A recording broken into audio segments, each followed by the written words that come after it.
हमारे पास है लेक्चर 3 का पार्ट 2। क्या स्टार्ट है? लेक्चर 3 का part 2, power and term of force and velocity. Power and term of force and velocity. बच्चों एक बात याद रखो, पावर का मतलब क्या होता था? पावर का मतलब ये होता था बॉडी कितनी तेज वर्क करेगी, मतलब कितनी तेज स्पीड से वर्क करेगी। तो स्पीड की बात है या वेलोसिटी की बात आ रही ना। अब सुने, जिस बॉडी का वर्क करने का स्पीड ज्यादा हो उसका पावर क्या होता है? ज्यादा। जिस बॉडी का वर्क करने का स्पीड या एनर्जी ट्रांसफर करने का स्पीड अगर ज्यादा हो तो बताओ पावर क्या होगा? ज्यादा होगा। अच्छा आप बताओ, आप स्पीड तेज या स्पीड स्लो एक ही एजेंट से कर सकते हैं, उसका नाम है फोर्स। यहां से बात याद रखें, मैं दो बातें लिख लूंगा। मैं दो बातें क्या लिख लूंगा? मैं लिखूंगा व्हेन वेलोसिटी या स्पीड इंक्रीज। भाई स्पीड इंक्रीज का मतलब टाइम कम लगेगा ना, टाइम कम तो पावर ज्यादा होगा। When velocity increases power increases. भाई याद रखो, बॉडी का पावर क्या होगा? इंक्रीज। और याद रखो वेलोसिटी इंक्रीज करने का, velocity increases only by applying force. मैंने क्या लिखा? मैंने कहा ना, ये relation power and term of V का क्या मतलब है? मतलब ये है कि जिस बॉडी का स्पीड ज्यादा होगा, मतलब जल्दी जल्दी काम करेगा, तेज स्पीड से काम करेगा, पावर ज्यादा होगा। अब तेज स्पीड से काम करने का मतलब आपने पीछे से क्या लगाना है? फोर्स लगाना है। तो इसका मतलब क्या है? Power and term of F and V. आपका पावर डिपेंड फोर्स पे भी करता है और वेलोसिटी पे भी करता है। कैसे? इसका प्रूफ देते हैं। प्रूफ लिख लो इसका प्रूफ देखें। मैंने लिखा power is equal to W divide by T. अच्छा मैं इस डब्ल्यू को इस तरह लिख सकता हूं एफ डॉट टी। क्यों ऐसा लिखूं? क्यों ऐसा लिखता हूं? क्योंकि आप लोगों ने वर्क पढ़ क्या है? Dot product of force and displacement is called work. और टाइम को अपनी जगह पे। अच्छा अब सुनिए कहानी। P इज इक्वल टू, मैं इस सारे को अलग करता हूं, F dot D divide by T. अच्छा अब मुझे एक बात बता दो, आपने कहा वर्क तो F डॉट डी था, मैंने वर्क की जगह F डॉट डी डाल दी। पर एक बात बताओ, D डिवाइड बाई टी क्या वेलोसिटी है कि नहीं? Rate of change of displacement is called velocity. तो मैं इसकी जगह क्या लिख रहा हूं? P is equal to F dot V. P is equal to F dot V. यहां से बच्चों एक आप बात याद रखिए, पावर का एक और फार्मूला आ रहा है F dot V. F dot V. अच्छा यहां से पावर का मैं एक और डिफाइन करूं, सुने मैं एक डिफाइन और कर लेता हूं। मैं कहता हूं the dot product of force and velocity is called power. The dot product of force and velocity, force और वेलोसिटी का डॉट प्रोडक्ट से जो आपको मिलता है उसे कहा जाता है पावर। मैंने पिछले इसमें भी कहा था कि लास्ट सेकंड पार्ट में मैं आपको बताऊंगा कि पावर स्केलर क्यों है। तो याद रखो पावर स्केलर इसलिए है क्योंकि ये डॉट प्रोडक्ट है और डॉट प्रोडक्ट से जो रिजल्ट आता है वो हमेशा क्या होता था? स्केलर। इसलिए पावर स्केलर है क्योंकि पावर फोर्स और वेलोसिटी का डॉट प्रोडक्ट है। अच्छा दूसरी बात, मैं इसको ऐसे ही तो लिख सकता हूं ना, P is equal to F V cos theta. P is equal to F V cos theta. क्यों? जब डॉट हटाते हैं तो क्या लगता है? Cos theta. डॉट हटाते हैं तो क्या लगता है? Cos theta. इसलिए मैं यहां लिख रहा हूं ना P is equal to F V cos theta. अच्छा अब मुझे एक बात और बताएं, यहां से मैं आपसे पूछूं डिपेंडेंट फैक्टर क्या होंगे? पावर कब ज्यादा होगा, कब कम होगा? पावर कब ज्यादा होगा, कब कम होगा? बच्चों पहली बात, अगर आप चाहते हैं कि पावर ज्यादा हो अगर आप चाहते हैं कि पावर ज्यादा हो तो मुझे फोर्स को क्या करना है, ज्यादा, लेकिन एट, याद रखो, एट कांस्टेंट, दो चीजें कांस्टेंट करना है, इसमें तीन वेरिएबल हैं, at constant V and cos theta. अगर मैं चाहता हूं पावर ज्यादा हो जाए तो बच्चों वेलोसिटी को क्या कर दो, ज्यादा कर दो, एक शर्त पे, at constant, at constant, at constant, constant क्या, F and cos theta, F and cos theta. अगर आप चाहते हैं कि हम पावर को ज्यादा करें तो तीसरा फैक्टर भी आपके पास है, cos थीटा को ज्यादा कर दो एक शर्त पे, और दोनों को क्या रखो, कांस्टेंट एफ एंड वी, तब रिलेशन देखना है, डायरेक्ट रिलेशन नहीं देखते, समझ आ रहे ना। तो ये तीन फैक्टर हैं जिससे आप पावर को ज्यादा कम ज्यादा कर सकते हैं, कम ज्यादा कर सकते हैं इन तीन फैक्टर से। पर इसमें जाकर मैं आपको ना कुछ नेचर बताऊं कि cos थीटा के बारे में आप ज्यादातर कंफ्यूज होते हैं कि cos थीटा कब ज्यादा होता है, cos थीटा कब कम होता है, cos थीटा कब ज्यादा होता है और cos थीटा कब कम होता है। तो इस बारे में जरा देखें, power is directly proportional to cos theta, मतलब cos थीटा को बढ़ाओगे तो पावर क्या होगा बॉडी का, ज्यादा। सुन ले कहानी, अगर मैं 0 डिग्री से 90 डिग्री की तरफ जाऊंगा, अगर मैं 0 से 90 की तरफ जाऊंगा तो बताओ cos थीटा का वैल्यू क्या होता है, मैं बार बार बता रहा हूं, cos थीटा का वैल्यू डिक्रीज होता है। जब cos थीटा का वैल्यू डिक्रीज होता है इसका मतलब पावर भी क्या होता है, पावर भी क्या होता है, डिक्रीज, पावर भी क्या होता है, डिक्रीज। सबसे ज्यादा पावर किस एंगल पे आएगा, 0 पे, इसे कहेंगे मैक्सिमम पावर। सबसे कम कहां पे आएगा, इसे कहेंगे मिनिमम। मिनिमम मतलब क्या है, मतलब मिनिमम का मतलब पावर यहां पर 0 हो रहा है। जब फोर्स और वेलोसिटी के बीच में एंगल, ये एंगल किसके बीच में है, ये एंगल किसके बीच में है, फोर्स एंड वेलोसिटी के बीच में, व्हेन द एंगल बिटवीन, तो बात मैं कर लेता हूं ना, सबसे पहले बात करते हैं positive work, positive power, positive power, positive power आपके पास क्या होगा, सुने, पॉजिटिव पावर क्या होगा, व्हेन एंगल इज एक्यूट, जब एंगल क्या हो, फोर्स और वेलोसिटी के बीच में एक्यूट हो तो पावर आपके पास क्या आएगा, पॉजिटिव।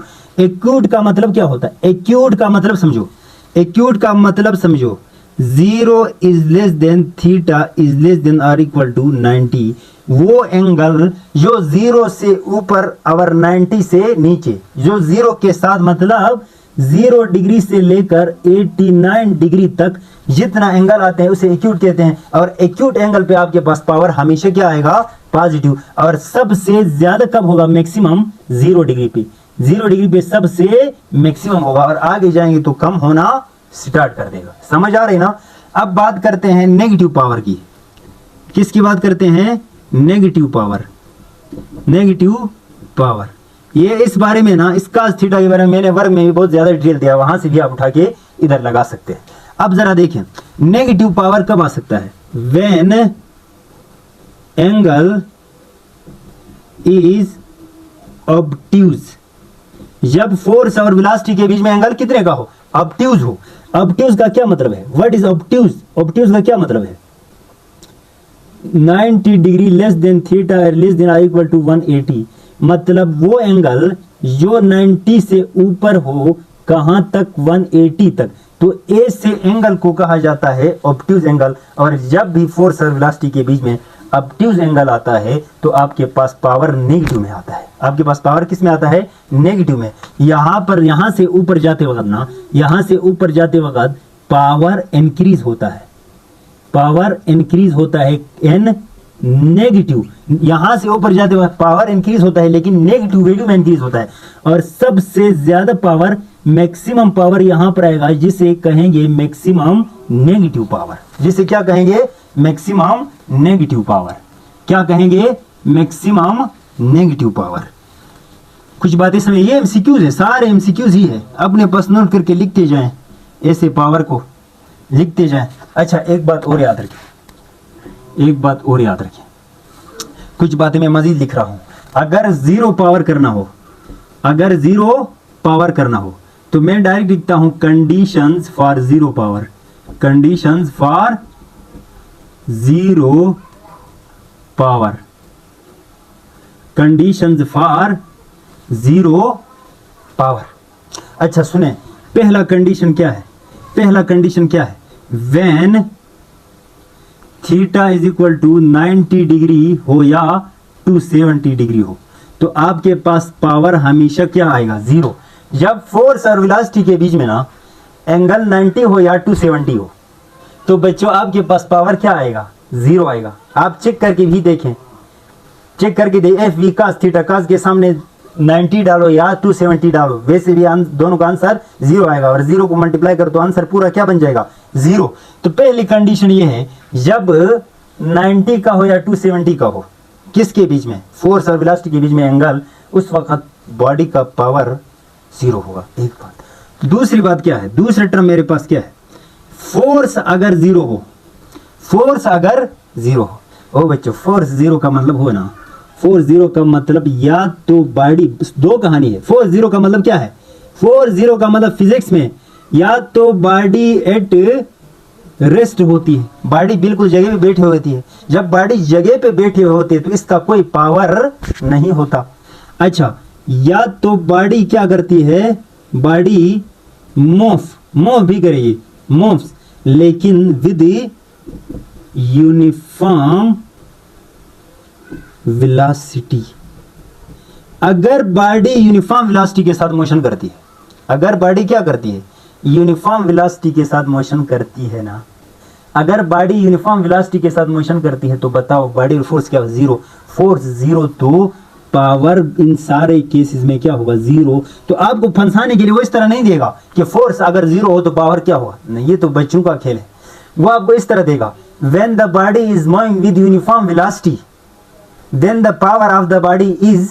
आप हैरान होंगे ये क्या कह रहा है भाई, जब बॉडी यूनिफॉर्म वेलोसिटी के साथ जाएगी ना तो इस पर फोर्स लगने वाली फोर्स का पूरा रिजल्टेंट क्या आता है, जीरो। जब फोर्स जीरो तो पावर क्या आएगा, जीरो। क्यों, क्योंकि P is equal to F V, क्योंकि P is equal to F V. आप लोगों ने पढ़ा है ना, P is equal to F dot V. अच्छा, एफ जीरो तो V, बताओ सारा जीरो आया कि नहीं, हाँ।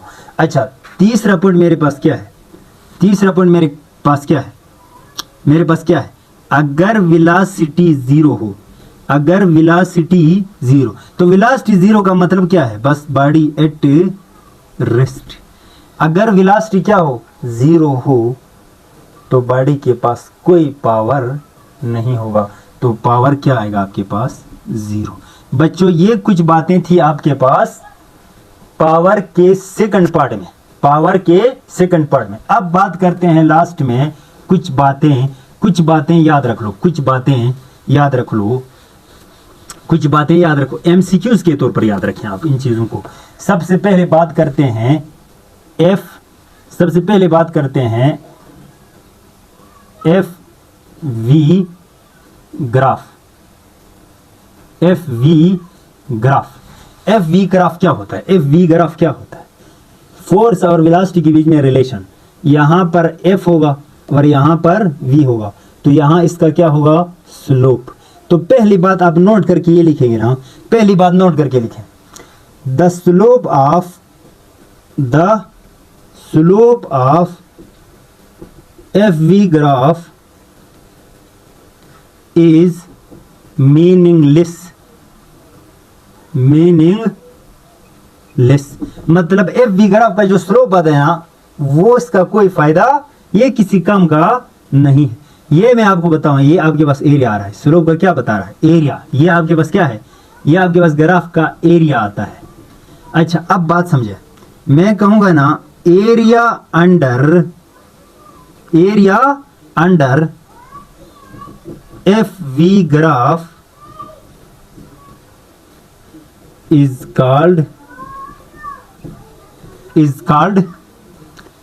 Called power. याद रख लो, अंदर जितने एरिया आती है ना उसे पावर कहा जाता है। आप मुझे एक बात बताओ, एक क्वेश्चन से बताओ, मेरे पास ये वी आवर, ये एफ है, अच्छा, एक स्लोप ए है, एक स्लोप बी है। आप बताओ इस स्लोप के अंदर एरिया क्या आता है, ये आएगा ना, इस स्लोप के अंदर एरिया ये सारा आएगा। आप बताओ पावर स्लोप से बताओ ए का ज्यादा होगा या पावर बी का ज्यादा होगा। जिसके अंदर एरिया ज्यादा आता है उसका पावर ज्यादा होगा। क्यों? क्योंकि the area under F graph is called power. Area ज्यादा पावर ज्यादा, एरिया कम पावर कम। तो मेरे ख्याल से बी का ज्यादा होगा, लिहाजा power of A is less than power of B. और एक पॉइंट और आप लिखेंगे तो बेहतर होगी, एक पॉइंट आप और लिखेंगे ना तो बेहतर होगी। क्या बेहतर होगी जरा देखें, कुछ बातें और भी लिख लेते हैं। सुने, आपने लिखा power is equal to F V. सुने, अगर ये फोर्स आपके पास कंजर्वेटिव हो, conservative F F F F, अगर ये फोर्स आपके पास कंजर्वेटिव हो तो क्या होगा? सुनो सुनो सुनो, F the force is conservative, conservative. अगर ये फोर्स कंजर्वेटिव हो, अगर ये फोर्स कौन सी फोर्स हो? कंजर्वेटिव। अगर नहीं देखा है तो पीछे जाकर लेक्चर देख के आए, कंजर्वेटिव फोर्स का डिटेल दिया हुआ है।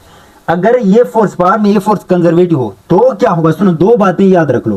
पहला पॉइंट, अगर ये फोर्स कंजर्वेटिव है तो पहला point, power due to conservative force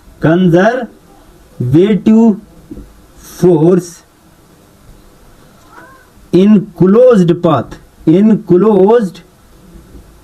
path is 0। क्या कहा मैंने? अगर ये एफ में फोर्स कंजर्वेटिव है तो याद रखना है क्लोज पाथ में पावर 0 होगा। जिस तरह वर्क डन 0 होगा इस तरह पावर भी 0 होगा। अच्छा,